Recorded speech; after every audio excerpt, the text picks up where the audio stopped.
তোমাতেই আসক্ত পর্ব ২৭ লেখক তানিশা সুলতানা। আবরার কক্ষ থেকে বের হতেই আদ্রিতা বসে পড়ে। এদিক সেদিক খুঁজতে থাকে। টি টেবিলের ওপরে কাঙ্ক্ষিত জিনিস পেয়ে যায়। চটজলদি টি টেবিল থেকে ফোনখানা তুলে নেয়। কল করে আতিয়া বেগমের ফোনে। রিং হতে হতে কেটে যায়। কল রিসিভ করে না সে। মা ছাড়া দুনিয়াতে আরও একটা মানুষ আছে আদ্রিতার। সে হচ্ছে তার বাবা আরিফ। মা ফোন ধরে না দেখে আদ্রিতা বাবাকে কল করে। সাথে সাথেই রিসিভ হয় কলখানা। বাবা। বহুদিন পরে বাবা ডাকটা শুনে আরিফের কলিজাখানা জুড়িয়ে যায়। অক্ষি পল্লব বন্ধ করে অনুভব করে ডাকটা এবং বলে, আদ্রিতা মা, ভালো আছো? আদ্রিতা হাউমাউ করে কেঁদে ওঠে। বাবা, আমি এখানে থাকতে পারবো না, আমাকে নিয়ে যাও, ভালো নেই, আমি মরে যাচ্ছি। বুকের ভেতরটা কেঁপে ওঠে আরিফের। বিচলিত স্বরে বলে, কি হয়েছে মা? বলো আমায়, কি হয়েছে? তুমি নিয়ে যাও আমায়, কালকেই চলে এসে আমাকে নিতে আসবে তো বাবা? আরিফ একটু ভেবে জবাব দেয়, টিকিট পেলে আসলো মা, প্রমিস, না পেলে এই সপ্তাহের মধ্যেই আসবো আমি। কল কাটে আদ্রিতা। চিন্তিত আরিফ মাথায় হাত ঠেকিয়ে বসে থাকে। কি হয়েছে তার মেয়ের? কখনো তো এভাবে কথা বলেনি। বরাবরই নিজের দুর্বলতা প্রকাশ করতে নাড়াচ্ছে। শত কষ্ট হলেও মুখ ফুটে বলে না। তাহলে আজকে কি হলো? 2023 ডিসেম্বর 15 তারিখ। তাসিন ফ্যাশন হাউসের একটা শাখা বাংলাদেশে খোলা হয়েছে। বসুন্ধরা মার্কেটে নতুন 3টে শোরুম ওপেনিং ডেট ছিল। শোরুম উদ্বোধনের জন্য আবরার তাসনিন বাংলাদেশে গিয়েছিল। বহু বছর পরে নিজ দেশের মাটিতে পা রাখার সঙ্গে সঙ্গে আবরার নিজের সিদ্ধান্ত বদলে ফেলে। টিকিট ক্যান্সেল করে হোটেলের রুম বুক করে ফেলে। সন্ধ্যা 7টায় শোরুম উদ্বোধন হবে। আবরার সেই টাইম অনুযায়ী সেখানে উপস্থিত হয়।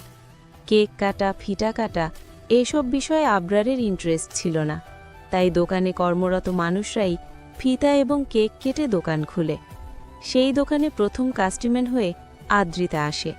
তার সাথে ছিল স্মৃতি নামক মেয়েটি, যে আদ্রিতার বেস্ট ফ্রেন্ড। আবরার তাসনিনের দোকানে 10,000-এর নিচে কোনো শাড়ি, 3 পিস কিংবা লেহেঙ্গার নেই। অথচ আদ্রিতা দোকানে ঢুকে প্রথমেই 3 পিস দেখাতে বলে। দোকানদার পরপাল রঙের একখানা 3 পিস বের করে এবং উল্টে পাল্টে দেখায়। আবরার এক কোনায় বসে ফোন ঘাঁটছিল। তখনই কানে আসে, ভাইয়া, প্রাইস কত এটার?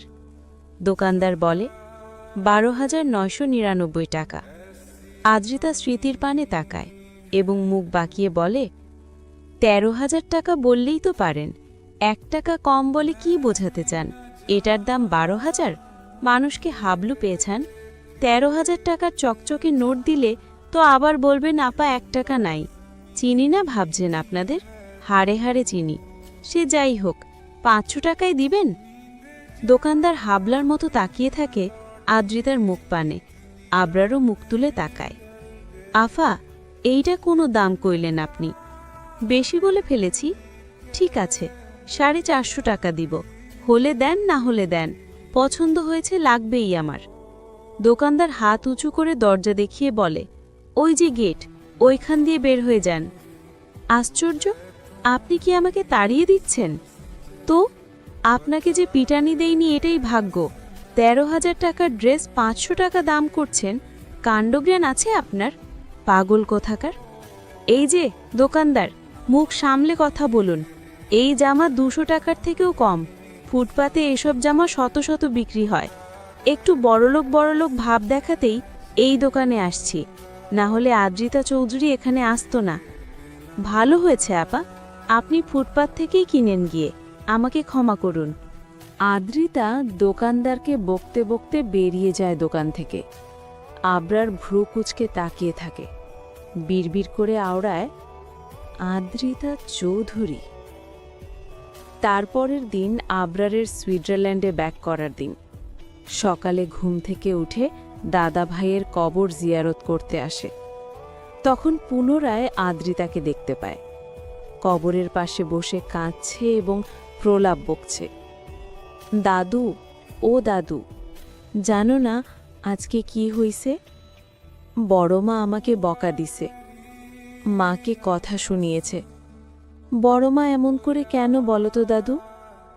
তোমার নাতিকে ফিরে আসতে বলো না দাদু, তাকে বলো আমাকে আর মাকে নিয়ে যেতে। আবরার প্রতিটা কথা মনোযোগ দিয়ে শুনতে থাকে এবং পরপরই সিদ্ধান্ত নেয় আরও কিছুদিন বাংলাদেশে থাকবে সে। আদ্রিতা চৌধুরীর খোঁজ বের করতে হবে। অদ্ভুত ব্যাপার হলো, এখন পর্যন্ত আবরার মেয়েটির মুখ দেখেনি। দোকানেও চুল দেখেছে, এখনও চুল দেখছে। কি সুন্দর চুলগুলো, ঘন কালো এবং বিশাল লম্বা। আবরার কখনোই এত লম্বা চুল দেখেনি, তাই বোধহয় একটু বেশি কৌতূহল জেগেছে। দীর্ঘক্ষণ কবরের পাশে বসে থেকে চলে যায় আদ্রিতা। সেখানে ফেলে যায় হাতের একখানা চুড়ি। সেই চুড়ি এখনও রয়েছে আবরারের পার্সোনাল কাবার্ডে। এইটুকু বলেই থামে আবরার। সিয়াম ফ্লোরে শুয়ে পড়েছে বহুক্ষণ আগেই। এইরকম অ্যাট্রাকটিভ স্টোরি কি আর বসে বসে শোনা যায়? ইভান আবরারের একদম গা ঘেঁষে বসে আছে, গালে হাত তার, চোখের পলকও ফেলছে, যেন একটু নড়াচড়া করলেই স্টোরি শেষ হয়ে যাবে। আমান ডেইরি মিল্ক চিবোচ্ছে, পকেটেই ছিল। আহাদ আবরারের পায়ের কাছে বসে আছে। সবগুলো বদলের পানে এক পলক তাকায় আবরার, পরপরই দাঁড়িয়ে পড়ে। বিরক্তিস্বরে বলে, তোদের প্রবলেম কি? হ্যাঁ, আমি জাস্ট একটা স্টোরি বলেছি, আমার মুখের মধ্যে সিনেমা হল বসায়নি। ইডিয়টের দল। সিয়াম হাই তুলে বুকে হাত দিয়ে আপন মনে বলে ওঠে, কন্যা তোর লম্বা চুলে কি ছিল কে জানে, দেখে আবরার হয়েছে ফিদা ভেবে। সিয়ামের কবিতা শেষ হওয়ার আগে আবরার ধমকে বলে ওঠে, স্টুপিড সিয়াম, ডিসগাস্টিং লাগে তোর কবিতা। আমানও আবরারের মতো ধমক দিয়ে বলে, চুপ কর না বাপ, পরেরটুকু শুনতে দে। হ্যাঁ ভাই, তারপর বল কি হলো? আহাদ বলে, কি আর হবে, তারপর থেকে আমাদের গ্রেট তাসিন ভাই স্বপ্নে কক্সবাজার ঘুরছে আদ্রিতার হাত ধরে। নিজের ঘন কালো চাপদাড়িতে হাত বোলায় আবরার। ছি, স্বপ্নে হাত ধরব কেন? বাসর সেরে ২-৪ বাচ্চার বাবা হয়ে গিয়েছি। বড় বড় পা ফেলে প্রস্থান করে আবরার। 4 বন্ধু উচ্চস্বরে হেসে ওঠে।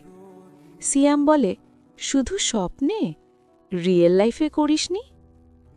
আমার মুখ পাকিয়ে বলে, এখন রুমে যাচ্ছে কি ঘাস কাটতে? মানে বাসর হবে আজকেই? অবভিয়াসলি। আবরার ছাড় দেবে? সিয়াম এক লাফে উঠে বসে। ভাই চল, আমরা শুনব। আহাদ বলে, কি শুনবি মানে? মানে আড়ি পাতব, দেখব কি থেকে শুরু করে কি কি বলে, কিভাবে সাউন্ড করে। ইভান ভীতিস্বরে বলে, না ভাই, আবরার জানতে পারলে রেগে যাবে। আরে হে ধুর, কিচ্ছু হবে না, চল তো তোরা। সিয়াম হামাগুড়ি দিয়ে চলে যায় আবরারের কক্ষের পানে। আবরারের পেছন পেছন ছুটতে থাকে ইভান আর আহাদ। আমান এখনও চিন্তিত, যাবে কি যাবে না সেটাই ভাবছে। পরের পর্ব পেতে সাবস্ক্রাইব করে পাশে থাকবেন। ধন্যবাদ।